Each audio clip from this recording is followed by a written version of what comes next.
Bonjour à tous. Sonia m'a chargé, je suis Héloïse Aubert, pardon. Sonia m'a chargé d'introduire cette keynote. C'est Data Awards cet après-midi qui va nous parler d'IA et de contenu. Et pour ça, j'appelle Frédéric Simon.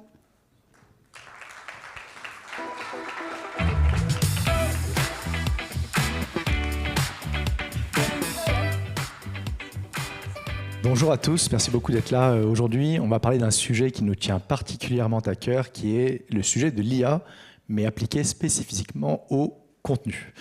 Et la question que tout le monde se pose, c'est finalement, est-ce que l'IA nous aide réellement à produire plus de contenu, plus rapidement, moins cher, et surtout qualitatif? Et avant de répondre à cette question, je voulais rapidement, en quelques secondes, introduire Data Wars, pour ceux qui ne nous connaissent pas. On est une société française qui accompagnons les grandes marques mondiales depuis plus de 20 ans dans la création et la déclinaison à l'international de tous les contenus digitaux pour tous les touchpoints et pour tous les consommateurs, peu importe leur pays, leur langue, leur communauté, la façon de consommer le digital. On va rentrer directement sur le sujet et je vous demande d'accueillir sur scène Corentin Dupuis de Michelin.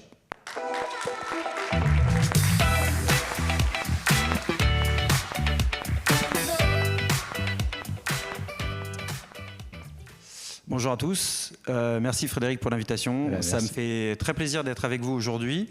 On va partager quelques mots et illustrer quelques exemples au sujet de Michelin.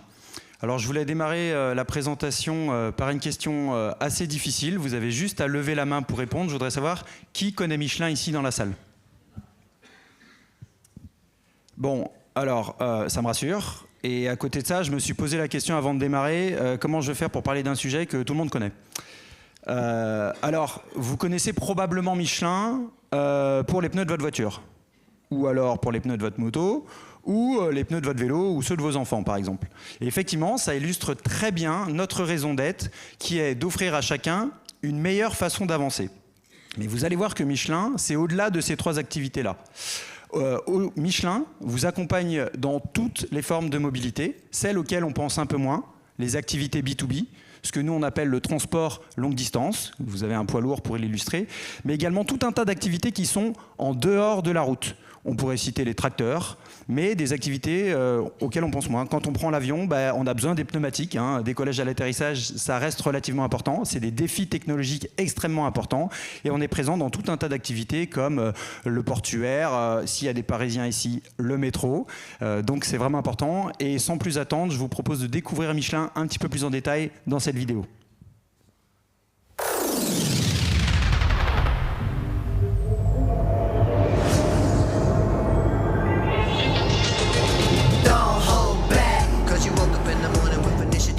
So I make it harder. Don't hold back. If you think about it, so many people do. You cool and look smarter. Don't hold back. And you shouldn't even care about those noses in the air and the crooked stairs. Don't hold back. Cause there's a party over here, so you might as well be here with the people care. Don't hold back.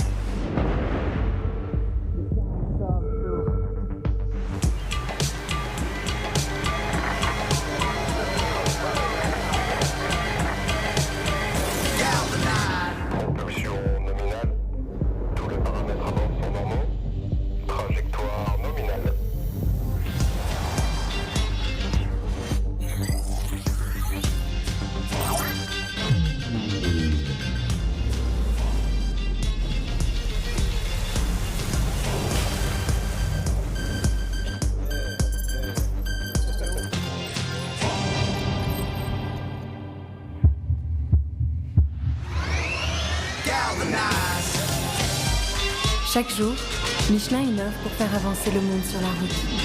Et bien au-delà. Michelin, Motion for Life. Donc, merci. Vous pouvez remercier les équipes de la communication, effectivement, qui ont fait une vidéo très impactante et qui dénote un petit peu avec, je pense, l'image que vous aviez de Michelin et qui présente et qui illustre très très bien comme Michelin innove tous les jours sur la route, mais comme vous avez pu le voir, bien au-delà. Et donc, sans rentrer trop dans le détail, en fait, Michelin, les activités Michelin peuvent se découper dans 4 principaux domaines et 2 familles différentes. Une famille plutôt côté composite et une famille plutôt côté expérience. évidemment, la première activité qui reste l'activité majeure de Michelin aujourd'hui, c'est le pneumatique. Être leader dans le pneumatique, c'est-à-dire maîtriser des composants qui permettent, une fois assemblés, de délivrer des performances optimales, quelles que soient les conditions d'utilisation. Pour vous donner 2 chiffres, en termes d'innovation, quand on parle d'innovation, Michelin, c'est 6000 personnes qui travaillent en R&D et c'est plus d'1 milliard de dépenses R&D par an. Donc, on maîtrise parfaitement cette activité-là. Et aujourd'hui, les pneus sont connectés. Très bonne nouvelle. Ça nous a permis d'innover et de lancer de nouvelles activités dans les solutions connectées. Aujourd'hui, on a une connaissance très précise de l'usage de nos clients qui nous permet de livrer des solutions, par exemple à des flottes de poids lourds. Si je cite un exemple, la maintenance prédictive. Aujourd'hui, on est capable de prévoir quand est-ce qu'il va falloir entretenir un véhicule, réparer un véhicule. Donc évidemment, ça a un impact très important et c'est très intéressant pour la majorité des industries. Une autre activité qu'on connaît beaucoup moins, c'est que Michelin est également extrêmement impliqué dans tout ce qu'on appelle les polymères et les composites. Un pneu, c'est de la chimie. C'est plus de 200 composants qu'on assemble et qui doivent justement travailler ensemble pour livrer cette performance-là. Aujourd'hui, Michelin, par exemple, fabrique des résines synthétiques, des résines durables que vous pouvez retrouver dans des activités qui sont l'aéronautique, la mobilité, évidemment, mais même en médecine. Donc vous voyez à nouveau que Michelin innove bien au-delà de son activité pour laquelle vous connaissez. Et enfin, la dernière activité que vous connaissez probablement, dès 1900, à la création de Michelin, Michelin offrait aux automobilistes un petit livret, un petit guide rouge, qui aidait les automobilistes à voyager davantage. Aujourd'hui, le guide s'est profondément transformé et c'est une référence majeure de la gastronomie avec les étoiles Michelin que vous connaissez probablement, présents dans plus de 45 pays. Et comment vous parlez de Michelin sans vous parler évidemment de la notoriété de la marque avec le Bibendum. Le Bibendum qui a été élu en 2000 le meilleur logo du monde par le Financial Times. Alors, on va énormément parler de technologie. On en parle tous les jours, depuis 2 jours de technologie. On parle beaucoup d'IA. Nous, on a une conviction qui est très forte chez Michelin. C'est qu'aujourd'hui, le progrès technologique, il est indissociable du développement humain. Qu'est-ce que ça veut dire? Ça veut dire qu'en fait, aujourd'hui, on est convaincu, on utilise déjà l'IA, et ça va nous permettre de progresser radicalement. Mais aujourd'hui, on doit s'assurer que ces technologies nous livrent des expériences, des solutions qui soient cohérentes. En un mot, il faut qu'on soit capable de garder le contrôle. Et donc, la problématique qu'on se pose aujourd'hui sur nos sites internet, sur tout un tas de canaux qu'on utilise à travers le groupe, c'est, bon, on est tous au courant, il faut livrer des expériences de plus en plus personnalisées, et ça vaut dans tous les domaines. Le client veut être connu, il veut s'assurer d'être parfaitement compris. On a identifié 3 enjeux pour nous qui sont stratégiques. C'est qu'aujourd'hui, on essaye de standardiser nos processus pour avoir des gains d'efficience. Et malgré tout, il faut personnaliser au maximum l'expérience en fonction de nos clients. Je livre évidemment pas les mêmes contenus et la même expérience à un utilisateur de 2 roues au Vietnam, un utilisateur automobile en Amérique du Sud ou une flotte de poids lourds en Amérique du Nord. Ça paraît évident, mais c'est très important, surtout quand on a des activités extrêmement variées. Bon, évidemment, la contrainte, c'est des ressources humaines et des ressources financières de plus en plus croissantes. Et enfin, une fois qu'on a toute cette complexité à gérer, on s'est dit, bon, c'est le bon moment de se reposer la question sur nos modes de fonctionnement. Et justement, Frédéric, je voulais savoir un petit peu comment est-ce que DataWords peut nous aider.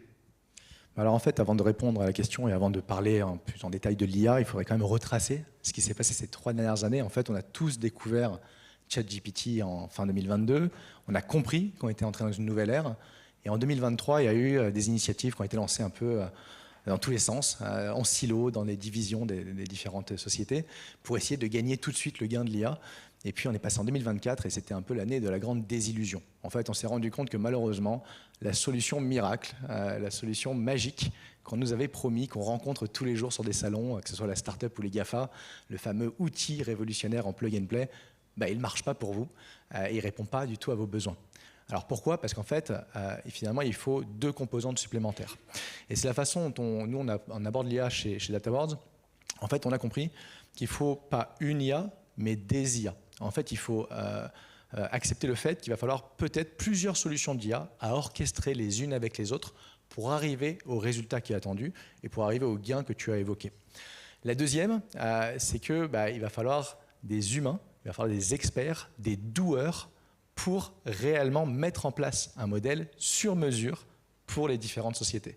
Et c'est ça qui est parfois difficile à accepter, parce que pendant des années, on nous a promis une solution magique, et finalement, on se rend compte qu'il va falloir se relever les manches et qu'il va falloir avoir des expertises très différentes, avec autour de la table des créatifs, des post-producteurs, des copywriters, des experts du search, des traducteurs, pour réellement bénéficier des gains de l'IA. Par contre, si on arrive à passer ce cap, si on arrive à se dire qu'on va orchestrer différentes IA et qu'on va façonner un modèle sur mesure pour la société, là, on arrive vraiment à un gain qui est révolutionnaire, que nous, on appelle la cultural intelligence, c'est-à-dire la capacité de délivrer des milliers d'assets localisés pour toutes les langues et pour tous les touchpoints tous les jours. Alors, comment est-ce qu'on y arrive ? C'est malheureusement une méthodologie à mettre en place et qui prend un petit peu de temps. En fait, il faut prendre le temps de comprendre comment est-ce que l'organisation est faite. Donc, c'est la première étape du modèle qui est de cartographier la façon dont est produit le contenu et comment est-ce qu'il est déployé à l'international. Une fois qu'on a compris le modèle, qui est très différent d'une société à une autre, on va pouvoir commencer à réfléchir à des solutions d'IA, à une plateforme qui va répondre parfaitement aux besoins du client, et on va le façonner sur mesure avec les différents doueurs, les différents experts. Et une fois qu'on a atteint cette étape-là, on va réussir à livrer des milliers d'assets, et on va pouvoir passer au Graal, à la promesse tant attendue, qui est l'hyper-personnalisation. Comment est-ce que je fais pour que Michel, à Clermont-Ferrand, dans un garage, puisse avoir une expérience vraiment sur mesure avec la marque Michelin, par exemple. Donc, ce que je vous propose, c'est de parcourir 3 cas clients de grandes sociétés sur chacun de ces cas-là pour vous illustrer concrètement comment est-ce que l'on peut faire et la méthode à suivre. Pour la première, on a la chance de l'avoir pu le faire ensemble, donc merci beaucoup Corentin pour ça. On a réussi à la faire avec Michelin, vraiment de cartographier la façon dont vous produisez les contenus aujourd'hui avant de se jeter tête baissée avec une solution miracle de l'IA. Est-ce que tu peux nous en dire peut-être un petit peu plus sur la façon dont vous produisez aujourd'hui les modèles ? Tout à fait. Donc, on a essayé de simplifier au maximum notre approche. Donc, on a défini une stratégie qui était extrêmement claire. Ce qui est plus compliqué, c'est l'exécution. Donc, aujourd'hui, on a des ambitions business qui sont délivrées en centrale. Moi, je travaille avec mon homologue de la communication et on définit une stratégie de communication 360 omnicanal. Une fois qu'on a défini cette stratégie, basée sur ces ambitions business, il faut qu'on produise le contenu. Donc, on produit un contenu type, ce qu'on appelle chez nous un master. Une fois qu'on a produit ce master, le vrai enjeu, c'est d'être capable d'adapter ce master pour les différents pays. Et c'est là où on est obligé d'aller au bout de la démarche pour amener un maximum de personnalisation. On avait 3 objectifs clés en fait, autour de ce projet. C'est d'être capable de réduire le time to market, c'est-à-dire entre le moment où on a une ambition business qui a été créée et au moment où les contenus sont déployés dans l'ensemble des pays, de réduire au maximum cette durée, de réduire les coûts, bien évidemment, et ensuite de maximiser l'efficience, c'est-à-dire d'éviter les allers-retours, les mails, les fichiers, les réunions interminables. Donc là, c'est vrai qu'on a fait un premier workshop et on s'est rendu compte, comme souvent, que dès qu'on arrive vers la fin du tunnel, finalement, c'est là que les problèmes arrivent. On va avoir un certain nombre de pain points qui vont être identifiés et auxquels on va devoir répondre. Pour illustrer un petit peu ça, si je prends un des pain points, et je vais prendre un pain point assez simple pour voir un petit peu la complexité autour de ça, c'est le lancement d'un nouveau produit juste sur la partie textuelle. Donc on prend vraiment que les textes, que la partie sémantique, et on regarde comment est-ce que finalement chez Michelin c'est produit aujourd'hui. Ce qui est intéressant de voir, c'est le cas dans beaucoup de sociétés, c'est que finalement on va avoir un nouveau lancement, il va y avoir des premières personnes qui vont remplir des données techniques, d'autres personnes qui vont briefer des copywriters, et je parle bien des copywriters parce que souvent on a une agence, un copywriter pour la fiche produit, et puis il y en a un autre pour le CRM, et puis il y en a un autre pour le e-retail, et finalement on va se rendre compte qu'on va complexifier pas mal quand même la façon dont on va rédiger, ils vont travailler beaucoup en silo, et puis avant qu'ils commencent à travailler, il faut une stratégie SEO sur le nouveau lancement, et donc il va falloir une autre agence qui va devoir amener la stratégie SEO. Une fois qu'on a réussi à finir le copywriting, qu'on a le fameux master dont tu parles, déjà on est passé par pas mal d'épreuves, là on va l'envoyer aux régions, qui vont l'envoyer aux pays, qui vont devoir se débrouiller pour le localiser. Et je parle vraiment que des textes. Donc, quand je dis localiser, c'est l'adaptation sémantique, le SEO, l'intégration dans le PIM, mais comme ils n'ont pas accès au CMS, ils vont renvoyer en centrale les contenus. Si on est en cours de migration, ça complexifie encore le process. Et donc voilà, on se rend compte finalement que le process il peut très rapidement être compliqué, et on voit tous les problèmes que tu peux rencontrer, qui sont beaucoup du time to market, et du coup ils se retrouvent là. Finalement, quand on réfléchit un petit peu au process, on se rend compte qu'il y a 3 grands moments et qu'on pourrait streamliner les choses. Il y a le moment du copywriting, et là on peut déjà avoir une plateforme collaborative dans laquelle les copywriters vont se retrouver, avoir une mémoire de rédaction, avoir des propositions. On peut aussi faciliter leur travail avec des agents d'IA qui vont leur pré-mâcher le travail pour qu'on n'ait plus que de la post-édition à faire. Et tout de suite, la proposition des bons mots-clés SEO au bon endroit. Est-ce que dans un title ou une short description, ce n'est pas forcément les mêmes mots-clés qu'on va utiliser. Donc on va partager les connaissances, on va réellement simplifier la partie copywriting. Et quand c'est fini, on ne va plus l'envoyer des toolkits dans tous les sens sous format Excel. On va avoir automatiquement la tâche qui va partir à la personne qui est en charge de valider la traduction. Et bien sûr, on peut pré-traduire le contenu par un agent d'IA qui va faire une traduction IA en avance de phase. Et quand il est terminé, et ben là, on ne va pas intégrer à la main dans le CMS, dans le PIM, dans le DAM. Non, on a un connecteur natif qui est toujours la même plateforme et qui va pouvoir faire vivre en temps réel tous les contenus dès qu'ils ont été validés par les différents pays. Ça c'est très clair, mais comment vous modélisez après ? Justement, c'est l'étape numéro 2. Une fois qu'on a compris ce qu'on voulait faire, là, vous le voyez, on n'a pas mis ni les outils, ni les IA potentiels. Donc c'est là qu'il va falloir qu'on commence à penser à façonner le modèle. Et donc là, je vais prendre un autre exemple d'un client qui a fait ça l'année dernière, qui est Henkel, donc qui est un grand groupe mondial que vous connaissez tous, pour lequel on va, pour l'ensemble des marques et l'ensemble des pays, aller livrer clé en main l'ensemble des assets dans tous les formats, dans toutes les longueurs et dans toutes les langues, sur tous les touchpoints, de la télé au digital, au point of sale, au out of home. En fait, quand on a pris le brief finalement qui était assez proche de ce que tu disais, on s'est rendu compte qu'il y avait plein d'étapes, qu'il fallait essayer de simplifier les choses. On a divisé finalement le travail en 2 temps. Le premier, c'est de se dire, OK, on a des contenus sémantiques. Il va falloir déjà gérer la partie texte. Et la partie texte, on tombe très vite dans le piège, le mirage de l'IA dont je parlais en introduction. On a tous rencontré des sociétés incroyables qui vous promettent de vous mettez votre PDF, votre brand book, votre chart édito, et à la volée, on va créer des milliers de fiches produits, des landing pages. Ça va être magnifique, la qualité va être incroyable. Vous le livrez à vos chefs de produits ou traduit à vos pays, et là, ils vous disent c'est très standard, ça ne marche pas très bien, on est très déçus parce que tu as proposé. Et donc finalement, oui, il faut un outil, l'outil collaboratif, mais il faut rajouter une surcouche humaine, les fameux doueurs, pour réussir à créer des agents et des sous-agents pour l'ensemble du texte, que ce soit le copywriting, le SEO ou la traduction. Donc c'est un travail de setup à faire, dans lequel on va vraiment alimenter des choses très spécifiques à la marque pour vraiment lui proposer un contenu qualitatif pour l'ensemble des touchpoints. Il y a 2 modèles possibles. Soit on prend les modèles qui sont sur étagère, et c'est souvent on est tenté de le faire. Donc on prend un ChatGPT pour la rédaction, on prend un DeepL pour la traduction, et on se dit que ça va être magnifique. C'est vrai que c'est très puissant. En langage naturel, c'est même plutôt bon. Mais pour les marques, ça ne marche pas. Pourquoi ça ne marche pas ? Parce que ça a été entraîné sur des trilliards de data. Et malheureusement, quand tu es dans les pneumatiques, tu n'es pas dans le gaming ou dans le médical. Et d'ailleurs, nous, on a des données qui sont très spécifiques, on a des données qui sont déjà structurées, on a déjà fait cette approche, donc nous, on est tout à fait à même de vous livrer les données. Et donc, dans ce cas-là, on peut passer dans l'étape numéro 2, qui est de se dire, on va créer quelque chose de custom pour la marque. Et quand je dis quelque chose de custom, je vais aller même beaucoup plus loin, parce que vous avez déjà entendu ce discours. En réalité, quand on veut réellement pouvoir produire, par exemple pour Henkel, un après-shampoing, quand je dis un après-shampoing, c'est le 360, c'est-à-dire la fiche produit, les contenus de la newsletter, la landing page et autres, et ben, pour cet après-shampoing, il ne faut pas utiliser un agent générique Henkel. Parce que Henkel, malheureusement, c'est des technologies adhésives d'un côté, des consumer brands, de la lessive, du shampoing. Et donc, il faut créer ce qu'on appelle des sous-agents. Et c'est là que ça devient puissant, c'est quand on va cadrer l'IA au laser sur des spécificités. Et donc, si on veut réellement produire une campagne et la traduire en toutes les langues pour des après-shampoings, il faut accepter que ce soit pour la marque Schwarzkopf, dans les soins, parce qu'on n'est pas dans la coloration ni dans les coiffants, et pour de l'après-shampoing, parce qu'on n'est pas dans des huiles ou dans des masques. Quand on arrive à faire ça, et c'est du travail en setup, on permet vraiment de produire et de traduire des contenus extrêmement qualitatifs. Aujourd'hui, ça marche pour les contenus texte. On sait qu'aujourd'hui, nos consommateurs consomment de plus en plus de contenus images, vidéos. Comment ça marche ? C'est vrai que les jeunes, ils lisent plus. Donc oui, il faut passer par les contenus vidéo. Donc les contenus visuels, une fois qu'on a passé la première étape, on a tous les textes traduits, copyrightés, traduits dans l'ensemble des langues, qualitatifs, validés, prêts à être utilisés. Là, il va falloir, en effet, démultiplier le nombre de formats. Donc là encore, il y a plein de solutions très intéressantes et extrêmement performantes qui permettent finalement de décliner vos assets. Mais comme on le sait, l'IA est imparfaite. L'IA fait des erreurs, donc on va devoir toujours avoir l'humain qui va façonner le modèle et corriger les erreurs. Ça peut être un produit qui est mal coupé, ça peut être parce qu'on est sur en entrée, en input, une pub télé 30 secondes, 16/9 et on veut faire du 9/16 pour du social media TikTok en 6 secondes. On voit bien qu'on va rajouter du flou, ce qui n'est pas acceptable pour une marque, ou les textes en surimpression qui sont souvent quand même assez mal gérés. Et puis il y a aussi de la voix, et puis il y a aussi peut-être le changement du visage pour des différentes raisons culturelles. Et donc là encore, c'est le même modèle, je ne rentre pas dans le détail, mais l'enjeu, c'est de réussir à en fait, faire cohabiter des solutions d'IA.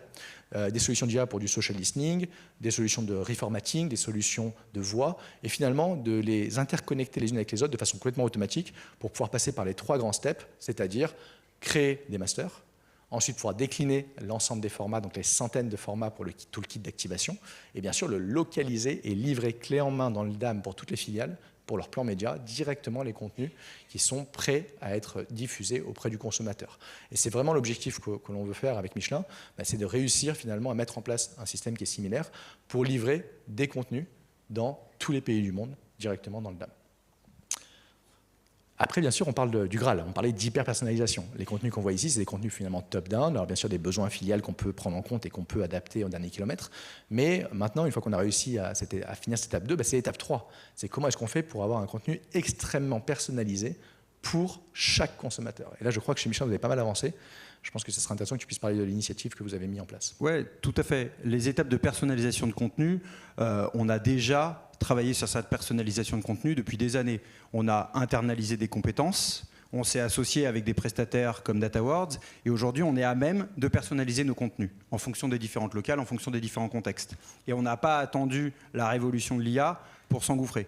On a déjà aujourd'hui, sur certains de nos sites internet, des agents conversationnels. Donc aujourd'hui, les agents conversationnels, on a commencé avec de l'anglais et on s'est rendu compte qu'en fait, avec la puissance de l'IA, on est capable de faire de l'espagnol au Mexique ou par exemple de traiter du thaïlandais. Ce qui pouvait paraître extrêmement compliqué et en fait est relativement assez simple avec les technologies qu'on a aujourd'hui. Donc aujourd'hui, on a réussi à personnaliser grâce à l'IA la relation qu'on a avec nos clients. Et justement, l'essor de ChatGPT a complètement transformer, disrupter la manière dont nos utilisateurs veulent consommer nos contenus. Donc, on s'est adapté à ce conversationnel et aujourd'hui, on est capable de poser des questions directement via le site internet. Quel est le produit dont j'ai besoin? Où est-ce que j'habite? Est-ce que j'ai un service après-vente? Comment est-ce que je gonfle mon pneumatique? Et cette IA, elle est déjà connectée à certains de nos services consommateurs. Ce qui fait énormément de sens avec ce qu'on a dit. On a besoin d'avoir cette cohérence entre la technologie et l'humain. Maintenant, on s'est dit, c'est le bon moment pour adapter nos modes de fonctionnement. Ce qu'on fait, c'est bien, mais ça ne suffit pas. Donc aujourd'hui, on va avoir des ambitions plus importantes. On est capable de faire de l'analyse de sentiments. On a de la donnée, on capture de la donnée. Et j'aimerais savoir comment est-ce qu'on fait pour vraiment tirer notre épingle du jeu. C'est vrai que c'est déjà une première étape qui est très intéressante et qu'il faut mettre en place pour passer à la suite, qui est vraiment de pouvoir proposer encore une expérience encore plus personnalisée pour chacun des clients. Et c'est ce qu'on fait, nous, avec le groupe L'Oréal. En fait, on met en place une relation vraiment omnichannel, donc c'est-à-dire avec n'importe quel moment du customer journey, que ce soit dans la rue, dans la boutique, sur Internet ou autre, on peut permettre à n'importe quel consommateur de rentrer en contact directement avec une conseillère de beauté. Conseillère de beauté, ça peut être bien sûr via le chatbot du site, typiquement Lancôme par exemple, mais aussi directement depuis les messageries instantanées que tu peux avoir dans ton téléphone. Donc est-ce que tu utilises Messenger, WhatsApp, WeChat, KakaoTalk, Line, peu importe la porte d'entrée, finalement on va pouvoir aller reproduire une expérience qui est streamlinée et qui va pouvoir permettre d'avoir une relation directe avec chaque conseillère de beauté et d'avoir une vraie expérience personnalisée. Là encore, le secret, comme tu l'as compris, ce n'est pas une seule IA. Tu ne peux pas juste avoir ton chatbot ou tu ne peux pas juste avoir la connexion avec ton CRM. C'est une plateforme au centre qui va pouvoir interconnecter l'ensemble des éléments dont la conseillère de beauté va avoir besoin. Il va falloir qu'elle ait accès au FAQ, aux données du produit, qu'elle ait accès bien sûr au CRM, savoir à qui elle s'adresse en ce moment, et créer une porte d'entrée vraiment très simple qui est via les messageries instantanées. Et donc, peu importe ce que tu utilises comme application, tu peux tout de suite rentrer en contact avec une conseillère de beauté à côté de chez toi. Donc, comment ça fonctionne? C'est simple, c'est comme je l'ai dit, à n'importe quel moment, que ce soit en boutique, à l'extérieur, online, on va pouvoir demander à rentrer en contact avec une conseillère de beauté, par exemple via un QR code. On va être attribué, alors deux possibilités, soit c'est une attribution à des top vendeurs, ça peut être un choix qui est fait par la marque, soit à une géolocalisation proche de la personne qui fait la recherche. En fonction de ça, du coup, la conseillère de beauté va être surboostée avec différents niveaux d'IA. Quand je dis surboostée différents niveaux d'IA, ça va être bien sûr la connexion avec le CRM, comme tu l'as évoqué, qui est hyper importante. À qui est-ce que je m'adresse, quand c'est que c'est son anniversaire, quelles sont ses intentions d'achat et autres. Et aussi, quel est le sentiment de la personne dans les échanges? Est-ce qu'elle est un petit peu énervée? Est-ce que ça doit être flagué pour être remonté directement au supervisor? Qu'est-ce qu'on va pouvoir améliorer dans le parcours? Donc vraiment, il va y avoir de l'IA à différents niveaux. Et si je reprends un petit peu ce que tu présentais, on est sur la partie finalement de gauche. Aujourd'hui, Michelin, vous faites déjà un chatbot qui est assez efficace. Ce qui serait intéressant de voir, c'est comment est-ce qu'on peut aller plus loin et comment est-ce qu'on fait de la prédiction, c'est-à-dire comment proposer finalement pour la fête des mères qui va arriver directement le bon produit à la bonne personne, qui est en train de communiquer avec moi. Et donc c'est ça qui va être très important, ça va être de simplifier la vie des conseillères de beauté, c'est des dizaines, des centaines de personnes, c'est pas toujours évident, ils n'ont pas forcément les compétences. On est sur une plateforme unique, qui est surboostée avec de l'IA et qui est en contact direct via la messagerie instantanée du choix du client. Et donc on va éliminer toutes les frictions finalement dans la communication avec la marque. Donc effectivement, ce que je comprends, c'est qu'avec une stratégie claire, avec des enjeux qui sont parfaitement définis, en fait, on a un terrain de jeu qui est immense et qui va répondre aux 3 objectifs initiaux qu'on avait. C'est-à-dire qu'en fait, mon premier objectif qui était de réduire les coûts, ça marche. Alors ça marche, si tu entends moins 80, moins 90%, c'est comme en bourse, quand on vous dit que vous avez un rendement de 20% par an, c'est qu'il y a un loup. C'est le côté un peu Madoff. Donc nous, c'est un petit peu pareil. Oui, il y a une vraie réduction de coûts, jusqu'à 30%. Parce que ce qu'on veut, c'est des contenus extrêmement qualitatifs, qui soient aussi bons que des contenus humains, qui soient performants d'un point de vue SEO et autres. Et donc, on ne peut pas se permettre de rogner sur la qualité et sur la performance. Donc oui, on peut livrer exactement les mêmes contenus avec une baisse d'un tiers, mais par contre, pas jusqu'à moins 90% comme certaines solutions peuvent proposer. Ok, et donc ce que je comprends, c'est que ça va également m'aider à réduire cette obsession que j'ai du time to market. Alors là, je peux m'engager sur la division par 3, parce qu'il n'y a pas que l'IA, il y a aussi l'outil finalement. On va, comme on l'a vu tout à l'heure dans le schéma, finalement streamliner les choses. Il y a plein d'étapes, du copywriting, de la traduction, du SEO. Et aujourd'hui, il y a beaucoup trop de choses manuelles, des Excel, des allers-retours, qui sont clairement inutiles et qu'on peut vraiment éliminer. Donc oui, là, sur les gains de temps, au lieu d'avoir entre ton ambition business et ton lancement de 2 roues au Vietnam en peut-être 9 mois, on va pouvoir le faire en quelques semaines. Ok, et en plus de ça, ça va me permettre d'apporter de la cohérence et de réduire les erreurs. Oui, alors c'est vrai que l'IA va nous permettre vraiment, et les outils vont nous permettre de simplifier les flux, d'éviter les copier-coller, d'éviter les erreurs et surtout de réutiliser les contenus. En fait, nous, on a un KPI qu'on adore suivre, qui est le taux de reuse. Est-ce que les pays vont utiliser ce qu'on leur a mis à disposition ? Dans la fin de l'étape 2 qu'on a vu tout à l'heure, tous les formats, toutes les manières, tout ce qu'on a pu livrer pour Henkel, la question c'est est-ce que les pays, ça leur correspond ? Est-ce que culturellement ça va leur aller ? Est-ce que pour la performance locale ça leur va ? Si c'est au-dessus de 95% qui est vraiment notre objectif, c'est que c'est une grande réussite et on peut arriver à ces résultats-là. Merci, c'était très clair. Ça donne vraiment envie de poursuivre. On voit que le terrain de jeu est immense. Maintenant, il n'y a plus qu'à. Merci beaucoup. Merci beaucoup.